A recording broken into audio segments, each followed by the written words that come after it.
Come on in. Welcome to Idled Out, where we talk all things Survivor. My name is Luke, and today we're exploring why we have a Final 3 on Survivor. Final 3 or Final 2? Just posing that question is bound to get fans frothing at the mouth like Cujo, because everyone's got an opinion. The Final 3 has been controversial ever since it debuted in Season 13, where accusations of game impurity dogged the season and this late-game twist. You're telling me things aren't on the up and up? In my race-divided season? So today, I thought it would be fun this finale week to look at the 5 main reasons, at least as far as I can tell, why we have a Final 3 to begin with, and what prompted the show to make that decision. And finally, we'll close with my thoughts on the infamous Final 3 versus Final 2 debate, as we weigh the merits of both. So bust out your Final 3 breakfast, grab yourself a cozy seat, and gather all your friends as we discuss why we have a Final 3 on Survivor. The first and most obvious reason we have a Final 3 is that it gives popular players one more chance to win the game. After the Final 3's introduction in Survivor Cook Islands, all of a sudden players had one less round to survive, increasing the odds that a fan favorite would get to the end and win instead of a fan tolerated. It's no coincidence in my mind that the Final 3 was introduced right after a season where Terry and Cirie, two wildly popular characters with the audience, came up just short in 3rd and 4th respectively, giving us a Final 2 of Aris and Danielle, the most whelming Final 2 of all time. Those sure are two Survivor players. The fan favorite going out at Final 3 was not an uncommon result in early Survivor. Going all the way back to Season 1 with Rudy, fan favorites had regularly been coming up one round shy of a seat at the finals since the beginning, with Rudy, Lex, Kathy, Rob C, Ian, and heck, even Fairplay, all resonating strongly with audiences. Terry's Final 3 loss, a heartbreaking conclusion to one of the most impressive immunity runs of all time, was a disappointment for most of the audience. Terry's Cinderella story made for great TV, but it would have made for even greater TV if he got that glass slipper in the end. This brings us to our next point, Final 2 blowouts. By Cook Islands, Final 2s had produced a lot of finales where the winner was a foregone conclusion. Boy, I wonder who's gonna win. Just looking at the numbers, the show hadn't had an actual close 4-3 vote since All Stars. From production's point of view, 3 people in the finals is more likely to have uncertainty over who wins because it's more likely that there will be at least 2 players with win equity there. But don't take my word for it, take it from Jeff. In a Cook Islands era interview with TV Guide, Jeff said, quote, "From an audience point of view, the best news with the Final 3 is that you have at least 2 people who are likable and very deserving of winning. And for me, that is a home run." I think this is a reasonable point to make, especially at this time. And though there have definitely been plenty of Final 3 blowouts, Fiji came the literal next season, many of the immediate post-Cook Island seasons had a lot of uncertainty in the winner. If not in the votes, then at least from the audience's point of view. As they always do, players got wise on how to game this, though, and strong players just began taking 2 weaker players with them to the end, instead of 1 weaker player.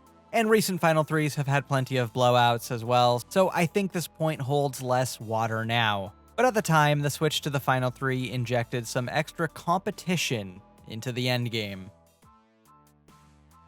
The next reason for why they invented the Final 3 is to make for a more exciting finale. With the Final 3, finales were, generally speaking, supersized from 4 players to 5, meaning more opportunity for conflict and drama in the last episode of the season, more opportunity for an exciting power shift to happen within the finale itself, and less time spent watching Tina and Colby lay on rocks. Anyone else want to see what's on NBC? There's a reason the first 20 seasons of the show had the saccharine space filler known as the Rites of Passage. Finales can be, and often are, boring. Fewer numbers means fewer opportunities for fluid gameplay, Sometimes all the big personalities are already gone by the finale, and sometimes even when entertaining players remain in the game, they're just tired at this point. I love him, but I can only watch Steven fuck up cutting an avocado so much, you know? The next reason the show went to Final Threes is because of changes to Survivor's format itself. For 7 seasons, 16 players was the norm, but All-Stars shifted that to 18, and Palau had 20. And the show clearly liked the larger number of players because it gave them an extra buffer in case of unexpected quits or medical evacuations. The Final Three also allows the players to merge at 11, 12, or even 13 players, and allows the jury to expand from 7 to 8 or 9 without giving us a ridiculous ratio of jurors to finalists or a silly number of post-merge pre-jury boots. A few benefits here. 1, we get to see what is often the most exciting part of the game earlier in the season. 2, players have to consider the ramifications of voting others out earlier, which rewards strong and jury-savvy players. And 3, it allows big characters who otherwise would have been pre-jurors to make the jury and thus be on the audience's screen for the rest of the season. Except you. Get out of here, I guess. Finally, the last reason we have Final Threes is probably the argument I hear the least: the potential for a finalist to get medically evacuated on the last day. This almost happened in Exile Island, when Aris slipped on some rocks on day 39 and sliced open both his finger and his back. Danielle's like, hell yeah, I'm about to become the first winner by default in Survivor history. Thankfully, Aris got stitched up and was fine, given the all clear by medical to make his case to the jury later that evening. But this poses a question. What would have happened if Aris hit his head? If he needed to be hospitalized? If he couldn't go to Final Tribal that night? Could he video call in and plead his case to the jury from the hospital? Is it fair to Danielle to allow that? I mean, making your case from a hospital bed puts you in an objectively sympathetic light. Personally, I'd be willing to lose a pinky if it meant a few more jurors were going to vote for me. Okay, I don't want to give anyone any ideas, but this would be a genuine crisis for production, and I think this had to have factored into their decision to introduce the Final Three the next season. I mean, someone winning by default, that usually only happens when they're sitting next to Russell. Hopefully, I've made the producer's case for the Final Three in a fairly objective way, and shed some light on why the show shifted to this format relatively early on. But what about my own thoughts? The purist in me wants to say that the Final Two is better, it's more final, but Survivor is a game which has always changed with the times, and it's not like the rules of Survivor are written on stone tablets. I think both formats have benefits and pitfalls unique to them. The Final Two's biggest benefit is that it's final. This is it. The jury votes because the players no longer can. It's the fairest format of the show, a binary choice between person A and person B. And frankly, it just hits different. When Jeff says, "You've gone as far as you can go in this game," he means it. It is thematically fitting for a show called Survivor for the ending to be this final. Additionally, I'd argue that the final vote in Final Two seasons are by and large more memorable than the final votes in Final Three seasons. Everyone who watched these seasons remembers Amanda voting out Sari, Tom voting out Ian, or Wu voting out Cass for some f***ing reason. These are all iconic Survivor moments which wouldn't exist in any other format. However, the Final Two also overly benefits physical players who can comp out and choose who they sit next to, which I've never loved. Additionally, it's easier to take a single GOAT with you to the end than to take 2. And it's tough not to think about the great winners we wouldn't have if Survivor stayed a Final Two.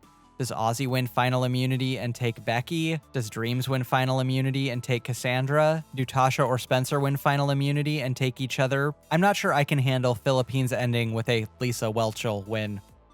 As for the Final Three, it often does what it's intended to do: produce a competitive finale where at least 2 people would be satisfying winners from the audience's perspective. Now, sometimes this doesn't happen. Sometimes we get 0 players who fit that description. But showdowns like Dom versus Wendell, Yule versus Ozzy, Sandra versus Parvati are all unlikely to happen if it's a Final 2. And one of those players just steamrolls the season's designated GOAT at the Final 2 instead. Final 3s also sometimes promote stagnant endgame gameplay. From 5, a threesome who all want to sit at the end together can steamroll their enemies and give us the same unsatisfying ending production fears will happen in a Final 2. This is why Final 4 firemaking was introduced, because your Davids and your Wentworths were going out in this spot. Final 3s aren't exactly immune from one of the main problems Final 2s have, which is a vote which is a foregone conclusion. While I feel like Final 3s are more likely to produce a competitive final vote, it's still almost always a 2-horse race, and we haven't had a competitive Final 3 where all 3 were actual contenders since Season 15. That third chair is basically just the designated tiebreaker at this point. Still, I think at the very least, the Final 3 makes it more likely for there to be actual competition in the end between 2 players. Or at the very least, it gives the opportunity for them to edit in the illusion of such competition. Still, I think the Final 3 is good for the show's longevity overall, because I think it's more likely to produce a satisfying winner in the audience's eyes, which is often one of the only things casual viewers remember about any given season. The TV reasons are simply too big to ignore, especially for a show that is a quarter of a century old. It's probably my most normie Survivor take, but I think the Final 3 is working well, and I don't really view it as the boogeyman a lot of fans do. I think in terms of seats at the end and number of jurors, the new era's 3 finalists and 8-juror format is producing satisfying winners and interesting finale stories, especially lately. That said, give us a Final 2 again. Survivor's all about keeping players on their toes, and nothing would pull the rug out from under them more than that. A trial run on a Final 2 in the new era would create more chaos than all the knowledges, powers in the world. And I wouldn't be against mixing up the finale format every 4 or 5 seasons. But the only way we've gotten Final 2s after the introduction of the Final 3 is an unprecedented number of post-merge quits or medevacs. And I really don't see production ever going back to a Final 2 without those circumstances, so that's gonna have to happen. So, anyone want to get on the show and then fall on the sword to make that happen? I'm talking literally. Got nothing else for ya. If you want to be in my Final 2, like and subscribe, and I'll get you more Survivor content just like this. Until next time, don't get idled out.